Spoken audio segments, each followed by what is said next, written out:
യിരെമ്യാവ് 33 അധ്യായം 1 മുതലുള്ള വാക്യങ്ങൾ.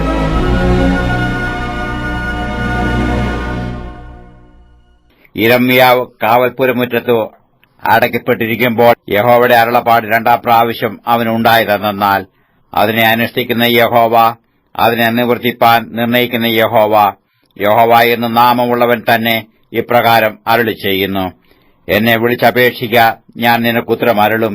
നീ അറിയാത്ത മഹത്തായും അഗോചരമായും ഉള്ള കാര്യങ്ങളെ ഞാൻ നിന്നെ അറിയിക്കും.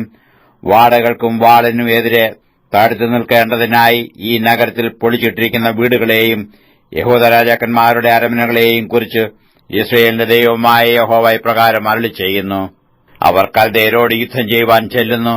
എന്നാൽ അത് ഞാൻ എന്റെ കോപത്തിലും എന്റെ ക്രോധത്തിലും സംഹരിച്ചിരിക്കുന്ന മനുഷ്യരുടെ ശവങ്ങൾ കൊണ്ട് അവയെ നിറപ്പാനത്രേ. അവരുടെ സകല ദോഷവും നിമിത്തം ഞാൻ എന്റെ മുഖത്തെ ഈ നഗരത്തിന് മറച്ചിരിക്കുന്നു. ഇതാ, ഞാൻ രോഗശാന്തിയും ആരോഗ്യവും വരുത്തി അവരെ സൗഖ്യമാക്കുകയും സമാധാനത്തിന്റെയും സത്യത്തിന്റെയും സമൃദ്ധി അവർക്ക് വെളിപ്പെടുത്തുകയും ചെയ്യും. ഞാൻ യഹൂദയുടെ പ്രവാസികളെയും യിസ്രായേലിന്റെ പ്രവാസികളെയും മടക്കി വരുത്തി പണ്ടത്തെ പോലെ അവർക്ക് അഭിവൃദ്ധി വരുത്തും. അവർ എന്നോട് പിഴച്ചതായ സകല അകൃത്യത്തെയും ഞാൻ നീക്കി അവരെ ശുദ്ധീകരിക്കുകയും അവർ പാപം ചെയ്തു എന്നോട് ദ്രോഹിച്ചതായ സകല അകൃത്യങ്ങളെയും മോചിക്കുകയും ചെയ്യും. ഞാൻ അവർക്ക് ചെയ്യുന്ന എല്ലാ നന്മയെയും കുറിച്ച് കേൾക്കുന്ന സകല പൂജാതികളുടെയും മുമ്പാകെ അത് എനിക്ക് ആനന്ദനാമവും പ്രശംസയും മഹത്വവുമായിരിക്കും. ഞാൻ അതിനു വരുത്തുന്ന എല്ലാ നന്മയും നിമിത്തവും സർവ്വസമാധാനവും നിമിത്തവും അവർ പേടിച്ചു വിറയ്ക്കും. യഹോവ ഇപ്രകാരം അരുളിച്ചെയ്യുന്നു: മനുഷ്യനും മൃഗവും ഇല്ലാതെ ശൂന്യമായിരിക്കുന്നുവെന്ന് നിങ്ങൾ പറയുന്ന ഈ സ്ഥലത്തും യഹൂദാ പട്ടണങ്ങളിലും മനുഷ്യനോ നിവാസികളോ മൃഗമോ ഇല്ലാതെ ശൂന്യമായിരിക്കുന്ന യെരൂശലേം വീഥികളിലും ഇനിയും ആനന്ദഘോഷവും സന്തോഷധ്വനിയും മണവാളന്റെ സ്വരവും മണവാട്ടിയുടെ സ്വരവും സൈന്യങ്ങളുടെ യഹോവയെ സ്തുതിപ്പീൻ, യഹോവ നല്ലവനല്ലോ, അവന്റെ ദയ എന്നേക്കുമുള്ളത് എന്ന് പറയുന്നവരുടെ ശബ്ദവും യഹോവയുടെ ആലയത്തിൽ സ്തോത്രയാഗം കൊണ്ടുവരുന്നവരുടെ ശബ്ദവും കേൾക്കും. ഞാൻ ദേശത്തിന്റെ സ്ഥിതി മാറ്റി പണ്ടത്തെ പോലെയാക്കും എന്ന് യഹോവ അരുളിച്ചെയ്യുന്നു.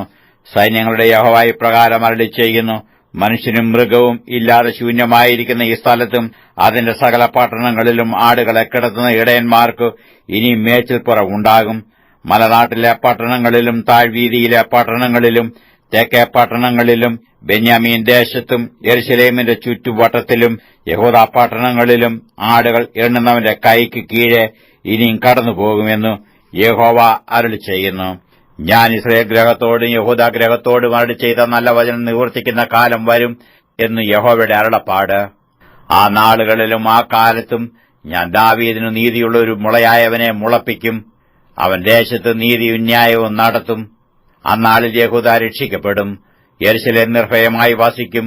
അതിന് യഹോവ നമ്മുടെ നീതി എന്ന് പേർ പറയും. യഹോവ ഇപ്രകാരം അരുളിച്ചെയ്യുന്നു: യിസ്രായേൽ ഗൃഹത്തിന് സിംഹാസനത്തിൽ ഇരിപ്പാൻ ദാവീദിന് ഒരു പുരുഷൻ ഇല്ലാതെ വരികയില്ല. ദിനംപ്രതി ഹോമയാഗം കഴിപ്പാനും ഭോജനയാഗം ദഹിപ്പിപ്പാനും ഹനനയാഗം അർപ്പിപ്പാനും എന്റെ മുമ്പാകെ ലേവ്യ പുരോഹിതന്മാർക്ക് ഒരു പുരുഷൻ ഇല്ലാതെ വരികയുമില്ല.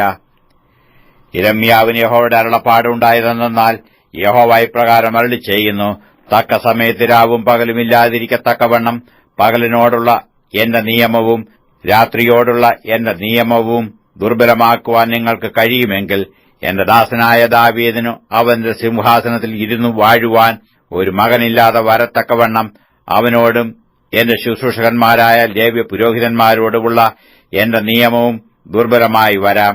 ആകാശത്തിലെ സൈന്യത്തെ എണ്ണുവാനും കടൽപ്പുറത്തെ മണൽ അളക്കുവാനും കഴിയാത്തതുപോലെ ഞാൻ എന്റെ ദാസനായ ദാവീദിന്റെ സന്തതിയെയും എന്റെ ശുശ്രൂഷകന്മാരായ ലേവ്യരെയും വർദ്ധിപ്പിക്കും. യഹോവയുടെ അരുളപ്പാട് യിരെമ്യാവിനുണ്ടായതെന്നാൽ, യഹോവ തിരഞ്ഞെടുത്തിരിക്കുന്ന 2 വംശങ്ങളെയും അവൻ തള്ളിക്കളഞ്ഞു എന്നു ഈ ജനം പറയുന്നത് നീ ശ്രദ്ധിക്കുന്നില്ലയോ? ഇങ്ങനെ അവർ എന്റെ ജനത്തെ അത് ഇനി ഒരു ജാതിയല്ല എന്ന് ദുഷിച്ചു പറയുന്നു. യഹോവ ഇപ്രകാരം അരുളിച്ചെയ്യുന്നു: പകലിനോടും രാത്രിയോടും ഉള്ള എന്റെ നിയമം നിലനിൽക്കുന്നില്ലെങ്കിൽ, ഞാൻ ആകാശത്തിന്റെയും ഭൂമിയുടെയും വ്യവസ്ഥ നിയമിച്ചിട്ടില്ലെങ്കിൽ, ഞാൻ യാക്കോബിന്റെയും എന്റെ ദാസനായ ദാവീദിന്റെയും സന്തതിയെ അബ്രഹാമിന്റെയും യിസ്ഹാക്കിന്റെയും യാക്കോബിന്റെയും സന്തതിക്ക് അധിപതിമാരായിരിക്കാൻ അവന്റെ സന്തതിയിൽ നിന്ന് ഒരാളെ എടുക്കാതെ വണ്ണം തള്ളിക്കളയും. അവരുടെ പ്രവാസികളെ ഞാൻ മടക്കി വരുത്തുകയും അവർക്ക് കരുണ കാണിക്കുകയും ചെയ്യും.